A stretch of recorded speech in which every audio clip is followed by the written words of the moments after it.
Hello అండి, నమస్తే. Welcome back to Aru's kitchen and vlogs. ఇవాళటి మన వీడియో వచ్చేసి కొత్త చింతకాయతో పచ్చడి ఏ విధంగా చేయాలో ఇప్పుడు నేను చూపించబోతున్నాను. ఈ పచ్చడి పుల్ల పుల్లగా చాలా టేస్టీగా ఉంటుంది. మీరు కూడా తప్పకుండా ఒక్కసారి ట్రై చేసి చూడండి. దీనిని పచ్చిమిర్చి వేసి చూపిస్తున్నాను. చాలా టేస్టీగా ఉంటుంది. సో ఇది ఎలా చేయాలో ఇప్పుడు మనం చూసేద్దాం.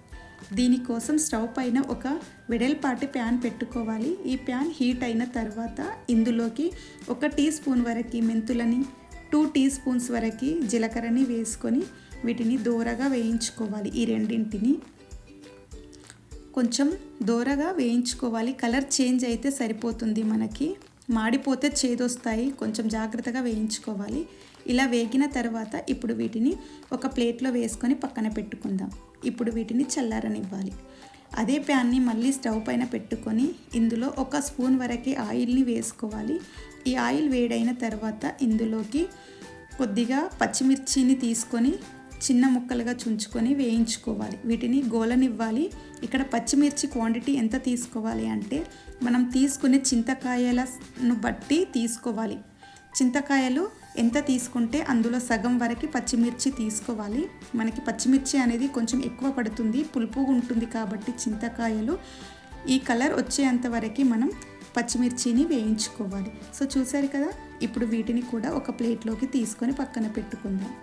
ఇప్పుడు అదే ప్యాన్లో మళ్ళీ ఇంకాస్త ఆయిల్ని వేసుకోవాలి. ఈ ఆయిల్ వేసుకున్న తర్వాత ఇందులోకి ఫ్రెష్గా కడిగి పెట్టుకున్న చింతకాయలను చిన్న చిన్నగా కట్ చేసుకొని వేసుకున్నాను. ఇక్కడ నేను చూసారు కదా, ఈ విధంగా వేసుకొని వీటిని మగ్గనివ్వాలి. ఈ ఆయిల్లో స్టవ్ని కొంచెం మీడియంలో పెట్టుకొని ఇలా ఒకసారి అంతా బాగా కలిపి మూత పెట్టినట్లయితే మనకి ఒక 5 మినిట్స్లో మగ్గిపోతుంది. ఇప్పుడు మనం ఒక 5 మినిట్స్ తర్వాత మూత తీసి చూసినట్లయితే చింతకాయలు కలర్ కూడా చేంజ్ అయిపోయింది. చూసారు కదా, ఇప్పుడు మనకి ఉడికాయో లేదో ఇలా చూస్తే తెలిసిపోతుంది. పర్ఫెక్ట్గా ఉడికిపోయింది కదా. ఇప్పుడు మనం స్టవ్ ఆఫ్ చేసుకొని పక్కన పెట్టుకుందాం. వీటిని చల్లారనివ్వాలి. ఇలా పక్కన పెట్టుకొని మరో పక్కన ఒక మిక్సింగ్ జార్ తీసుకొని ఇందులోకి మనం ఇందాక వేయించి పెట్టుకున్న జీలకర్ర మెంతులు ఉన్నాయి కదా, వీటిని ఇందులో వేసుకోవాలి. అలాగే పచ్చిమిర్చి కూడా ఇందులో వేసుకోవాలి. సో ఈ విధంగా అన్నీ వేసుకొని ఇందులోకి 10-15 వరకు వెల్లుల్లి పాయలను కూడా వేసుకుంటున్నాను. ఇలా వేసుకున్న తర్వాత ఇందులోకి తగినంత సాల్ట్ను వేసుకోవాలి. ఇక్కడ నేను కల్లుప్పును వేస్తున్నాను. మీరు కావాలంటే నార్మల్ సాల్ట్ అయినా వేసుకోవచ్చు. సో ఇక్కడ మిక్సీ పట్టుకున్నాను. చూసారు కదా, ఇలా మెత్తగా మిక్సీ పట్టుకోవాలి. మనం ఇలా పట్టుకున్న తర్వాత ఇప్పుడు ఇందులోకి మనం ఉడకబెట్టుకున్న చింతకాయలను వేసుకోవాలి.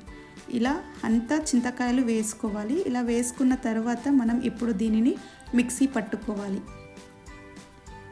ఇక్కడ మిక్సీ అనేది మనం ఎక్కువ మొత్తం మిక్సీ పట్టకూడదు, ఎందుకంటే అందులో మనకి గింజలు ఉంటాయి కాబట్టి 1-2 పల్సెస్ ఇచ్చి మనం ఒకసారి చెక్ చేసుకోవాలి. ఇందులో గింజలు కనుక ఉన్నట్లయితే వాటిని మనం ఈ విధంగా సపరేట్ చేసుకోవాలి.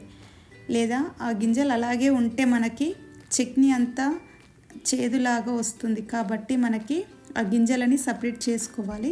ఇక్కడ నాకు గింజలు వచ్చాయి కాబట్టి, మనకి చిన్న చింతకాయ అయితే పర్వాలేదండి, అందులో గింజలు ఉండవు కాబట్టి మనం అలాగే పట్టుకున్నా పర్వాలేదు. ఇలా గింజలు ఉన్నట్లయితే మనము వీటిని సపరేట్ చేసుకోవాలి ముందుగానే.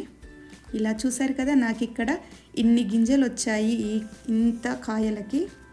చూసారు కదా, ఇక్కడ ఇప్పుడు మనం దీనిని మళ్ళీ మిక్సీ పట్టుకోవాలి. ఇప్పుడు మనం మెత్తగా చేసుకోవాలి. ఈ విధంగా చూసారు కదా, ఇక్కడ నేను మెత్తగా పట్టుకున్నాను. ఈ విధంగా పట్టుకున్న తర్వాత ఇప్పుడు దీనిని పక్కన పెట్టుకుందాం. ఇందులోకి పోపు వేసుకోవాలి. దానికోసం మనం ఇందాక ఉడికించుకున్న చింతకాయల ప్యాన్ ఉంది కదా, అందులోనే పోపు పెట్టుకుంటున్నాను.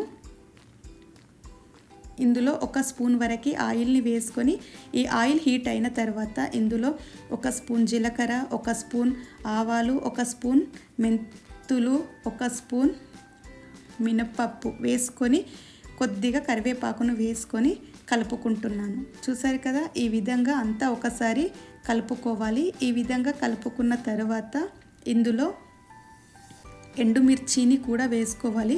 1-2 చిన్నగా తుంచుకొని ఎండుమిర్చిని కూడా వేసుకొని కొద్దిగా పసుపును వేసుకుని అంతా బాగా కలుపుకోవాలి. ఈ విధంగా అంతా కలుపుకున్న తర్వాత మనం మిక్సీ పట్టుకున్న ఈ చింతకాయ పేస్ట్ అంతా ఇందులో వేసుకోవాలి. ఈ విధంగా వేసుకొని అంతా బాగా కలిసే విధంగా కలుపుకోవాలి. ఈ పోపు అంతా ఈ పచ్చడికి పట్టే విధంగా కలుపుకొని స్టవ్ ఆఫ్ చేసుకోవాలి. ఇంతే, చూసారు కదా, చింతకాయ పచ్చడి రెడీ అయిపోయింది. ఇది పుల్ల పుల్లగా టేస్ట్ అనేది చాలా బాగుంటుంది. మీరు కూడా తప్పకుండా ఒకసారి ట్రై చేసి చూడండి. దీనిని వేడివేడి అన్నంలో కాస్త నెయ్యి వేసుకొని తిన్నట్లయితే చాలా టేస్టీగా ఉంటుంది. సో చూసారు కదా చింతకాయ పచ్చడి ఏ విధంగా చేసుకున్నామో. మీరు కూడా తప్పకుండా ఒకసారి ట్రై చేసి చూడండి. నచ్చినట్లయితే ఒక లైక్ చేయండి, షేర్ చేయండి, సబ్స్క్రైబ్ చేయండి మన ఛానల్ని. Thank you for watching.